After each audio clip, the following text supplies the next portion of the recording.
உலகெங்கும் இருந்து எங்களுக்கு ஆதரவு கொடுத்து வரும் ஸ்பிரிச்சுவல் டாக்ஸ் நேயர்கள் அனைவருக்கும் எனது இனிய வணக்கம். நான் உங்கள் வாழ்க நலமுடன் ஜோதிடர் டிஜே சுந்தரபாண்டி.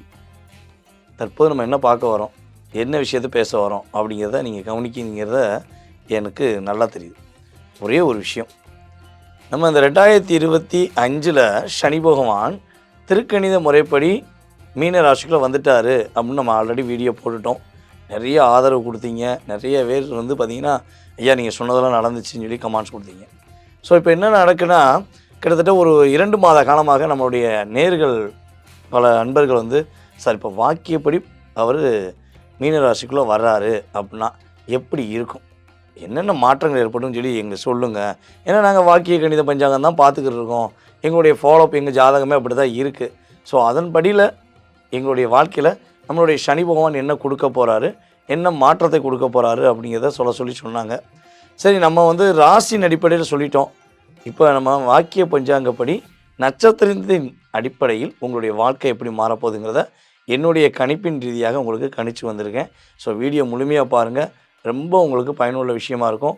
உங்களுடைய வாழ்க்கையில் நீங்கள் என்ன செய்யலாம், என்னென்ன விஷயங்களை கவனமாக இருக்கலாம் அப்படிங்கிறத தெளிவாக சொல்லியிருக்கேன். வாங்க வீடியோக்குள்ளே போகலாம்.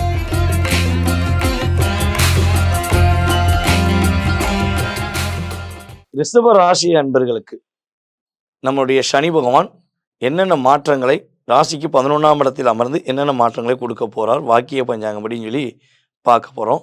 ஸோ இதில் என்னென்னா நட்சத்திர ரீதியாக பார்க்குறோம்.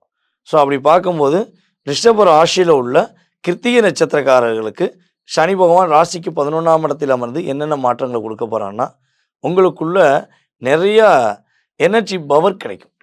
எனர்ஜி பவர்னால் எப்படின்னா, சும்மா அப்படியே உங்களை யாரெல்லாம் டிக்ரெஷன் அதாவது டிப்ரெஷனை ஏற்படுத்திக்கிட்டே இருந்தாங்களோ, உன்னால் முடியாது, நீ எதுவுமே செய்ய மாட்ட அப்படின்னு சொல்லி உங்களை ஏதாவது ஒரு கஷ்டத்தை ஏற்படுத்தியிருந்தாங்களோ, ஸோ அந்த நிலையிலேருந்து நீங்கள் மாற போகிறீங்க.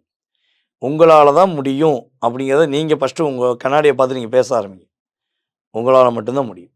ஏன்னா உங்களுடைய என்னென்னா வேலைன்னு வந்துட்டால் வெள்ளைக்கார மாதிரி வேலை பார்க்குறது நீங்கள் தான் ஃபஸ்ட்டு. ஓகேவா? நீங்கள் அவ்வளோ தூரம் வேலையை முடிச்சுட்டு தான் மற்ற வேலையை பார்ப்பீங்க. ஸோ அப்படிப்பட்ட உங்களுக்கு வேலையில் பிரச்சனை இருக்குன்னா வேலையில் உள்ள பிரச்சனை சரியாயிடும். தங்க நகை வாங்குவதற்கான பாக்கியங்கள் உண்டு. தங்க நகையை கொண்டு போய் அடமானம் வச்சுருந்தீங்கன்னா அந்த நகையை மீட்டுக் கொள்வதற்கான வாய்ப்புகள் உண்டு. அதே போல் நம்மளுடைய ரிஷப ராசியில் பிறந்த கிருத்திகை நட்சத்திரக்காரர்கள் கல்வியில் மேன்மை அடைவீர்கள்.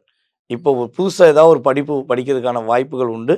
அதே போல் ஸ்டூடெண்ட் அனைவருக்குமே ஒரு முதன்மையான மாணவர் மாணவி என்று பேர் வாங்கக்கூடிய பாக்கியம், ஒரு சாத்தியக்கூறுகள் கிரகங்கள் நம்மளுடைய சனி பகவான் கொடுக்க போகிறார். நீங்கள் கவனமாக இருக்க வேண்டிய விஷயம் என்னென்னா, உங்களுடைய ஃபேஸ் அட்ராக்ஷன் சொல்லுவோம் பார்த்தீங்களா, உங்களுடைய முகத்தில் ரொம்ப கவனம் செலுத்துங்க. சோர்வாக இருக்கவே கூடாது. உங்கள் ஃபேஸ் தான் உங்களை இந்த உலகத்துக்கு ஒரு பெரிய வெளிச்சத்துக்கு கொடுக்கும். ஸோ அப்போ நீங்கள் ஒரு 5:30 மணிக்குள்ளே எழுந்திரிச்சு காலையில் சூரிய நமஸ்காரம் பண்ணணும்.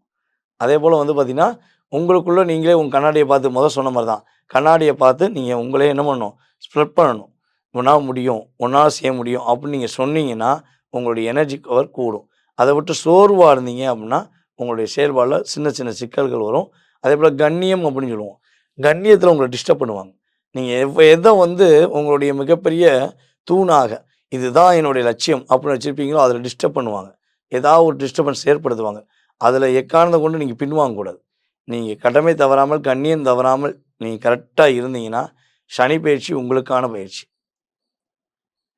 ரிஷப ராசியில் பிறந்த ரோகிணி நட்சத்திரக்காரர்களுக்கு கோச்சார கிரகமான சனி பகவான் ராசிக்கு 11ஆம் இடத்தில் அமர்ந்து கொடுக்க போகின்ற மாற்றங்கள் என்ன? வெளிப்படையாக பேசக்கூடிய தன்மை உங்கள்கிட்ட தான் இருக்குது.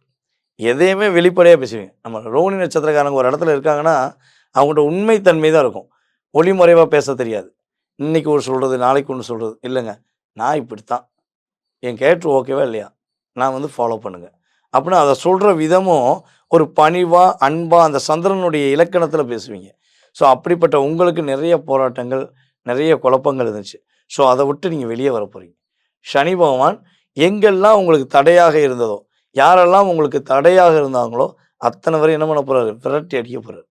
ஓடிப்பேர், இவங்களை இனிமேல் நீ அழுத்தம் கொடுத்தது போதும், ஓடிப்பேர் அப்படின்னு சொல்லி உங்களை அதான சொன்னால் அமுக்கி அமுக்கி வச்ச உலகத்தில் நீங்கள் ஒரு பாலை தண்ணிக்குள்ளே அமுக்குனா ஒரு லிமிட்டை தாண்டி என்ன பண்ணும், அது மேலே தான் வரும். அதே மாதிரி தான் உங்களுடைய உண்மைத்தன்மை, உங்களுடைய என்ன சொல்கிறேன்னா வில் பவர் இப்போ தான் நீங்கள் வெளியே கொண்டு வரக்கூடிய ஒரு அற்புதமான தருணம். அதேபோல கொஞ்சம் நீங்க எதிர்பார்த்து காத்திருக்கீங்க. எப்படா ஒரு சந்தோஷமான வாழ்க்கை கிடைக்கும்? எப்போ ஒரு நிம்மதியான வாழ்க்கை கிடைக்கும்? அதுதானே நீங்க எதிர்பார்க்குறீங்க.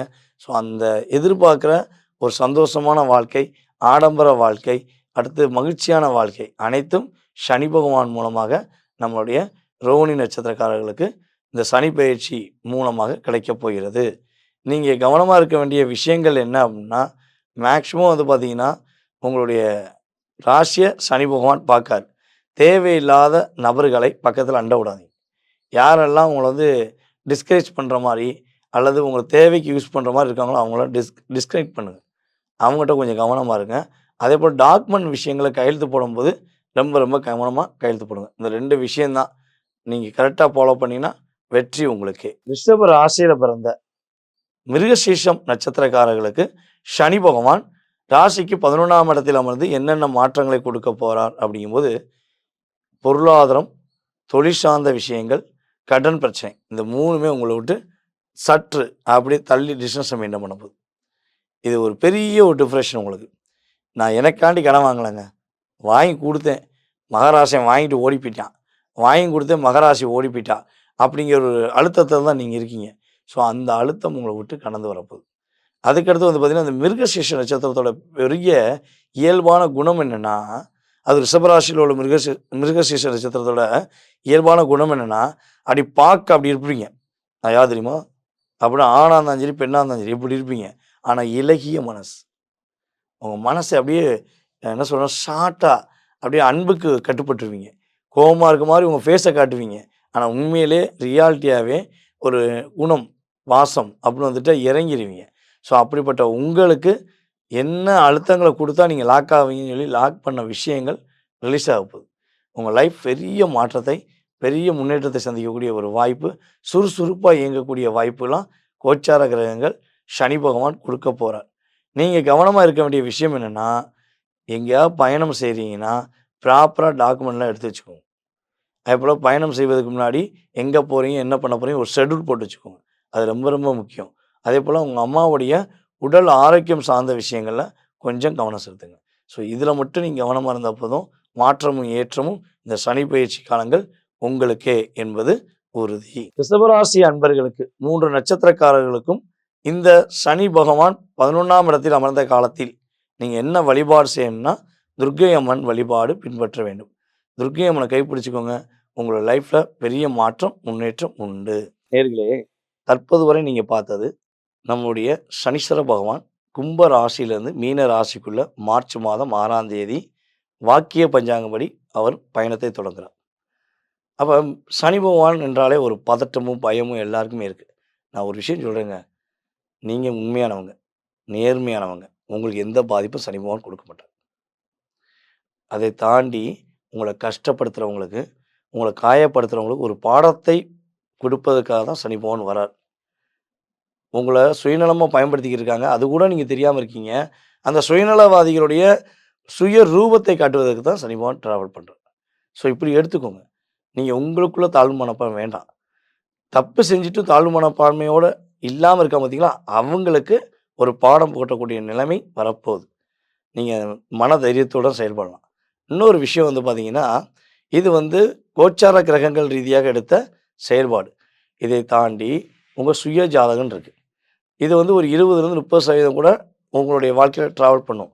ஆனா, உங்க சுய ஜாதகம் தான் 70லேருந்து 80% உங்களுடைய வாழ்வாதாரம், உங்களுடைய வாழ்க்கையில வெற்றி, மகிழ்ச்சி, என்ன விஷயங்கள்ல உள்ள தடைகள உடைக்க முடியுங்கிறத உங்க ராசி கட்டம் தான் நிர்ணயம் பண்ணும். ராசி கட்டத்தில எந்த கிரகத்தோட எந்த கிரகம் அமர்ந்திருக்கு அப்படிங்கிறத துல்லியமா பார்த்தா தான் உங்களுடைய எதிர்காலத்தை நம்ம என்ன பண்ண முடியும்? நிர்ணயம் பண்ண முடியும். இது இன்னொரு விஷயம் சில பேர் கேட்காங்க. ஐயா வீடியோ பார்த்தேன். என்னுடைய பேரின் அடிப்படையில என்னுடைய நட்சத்திரம், ராசி இதுவா இருக்கும்னு நான் நினைக்கிறேன். என்னுடைய ராசி நட்சத்திரத்தை தெரிஞ்சுக்கிற முடியாதா? அல்லது என்னுடைய லைஃப்ப பத்தி புரிஞ்சுக்கிற முடியாதா? அப்படின்னு எதிர்பார்த்தீங்கன்னா, உறுதியாக ஜாதகமே இல்லை. பிறந்த தேதி, நேரமே தெரியலனாலுமே, உங்களுக்கு பிரசனம் என்ற சிறப்பான கருவி மூலமாக உங்களுடைய எதிர்காலத்தை மிக துல்லியமாக கணக்கிட முடியும் என்பது உண்மை. ஓகேவா? ஸோ நீங்க செய்ய வேண்டியது, கீழ உள்ள வாட்ஸ்அப் நம்பருக்கு உங்க டீட்டெயில்ஸ் அனுப்புங்க. துல்லியமா உங்களுடைய ஜாதகத்தை கணித்து, உங்களுடைய எதிர்காலம் சம்மந்தப்பட்ட அத்தனை விதமான விஷயங்களுக்கும் பதில் கூற நான் கடமைப்பட்டிருக்கிறேன். அதுக்கு அடுத்தபடியாக இன்னொரு மிகப்பெரிய முக்கியமான விஷயம் என்னன்னா, வருகிற சித்திரை மாதம் 1ஆம் தேதி முதல் நம் ஸ்ரீ பாலாம்பிகா ஜோதிட ஆராய்ச்சி மையம் மற்றும் பயிற்சி மையம் சார்பாக உங்களுடைய வாழ்க நலமுடன் ஜோதிடர் டிஜே சுந்தரபாண்டி ஆகிய நான் ஆன்லைன் மூலமாக அடிப்படை ஜோதிடம் கற்றுக் கொடுக்கிறேன். இது வந்து பார்த்தீங்கன்னா 5வது பேட்ச். இப்போ ஏற்கனவே 4 பேட்ச் முடிஞ்சுச்சு. இப்போ ஆன்லைன் மூலமாக 5வது பேட்ச் எடுக்கும். ஸோ இந்த இதில் நீங்கள் கலந்து உங்களுடைய வீட்டிலேருந்தே நீங்கள் ஜாதகம் கற்றுக்கலாம். ஸோ ஜாதகம் கற்றுக்கொள்ள வேண்டும், ஜோதிடம் சம்மந்தப்பட்ட கேள்விகளுக்கு விடை கிடைக்க வேண்டும் என ஆர்வமும் ஆசையும் உள்ளவர்கள் உறுதியாக என்ன பண்ணுங்கள், கீழே உள்ள வாட்ஸ்அப் நம்பருக்கு உங்கள் டீட்டெயில்ஸ் அனுப்பிவிடுங்க. உங்களுக்கு ஜோதிட வகுப்பு கலந்து கொள்வதற்கான லிங்க் அனுப்பப்படும். அதற்கான கட்டணத் தொகை எல்லாமே தெளிவாக சொல்லுவோம். நீங்கள் பயன்படுத்திக் கொள்வது மூலமாக உங்களுடைய வாழ்வாதாரம் மாறும். நீங்கள் பயன்படுத்தியது மட்டும் போதாமல் உங்களுடைய நண்பர்கள், உறவினர்கள் எல்லாருக்கும் இந்த வீடியோவை ஃபார்வர்ட் பண்ணி எங்களுக்கு மிக ஒத்துழைப்பு கொடுக்குமாறு அன்புடன் கேட்டுக்கொள்கிறேன். நான் உங்கள் வாழ்க நலமுடன் ஜோதிடர் டிஜே சுந்தரபாண்டி, சிவகாசியிலிருந்து. நன்றி, வணக்கம்.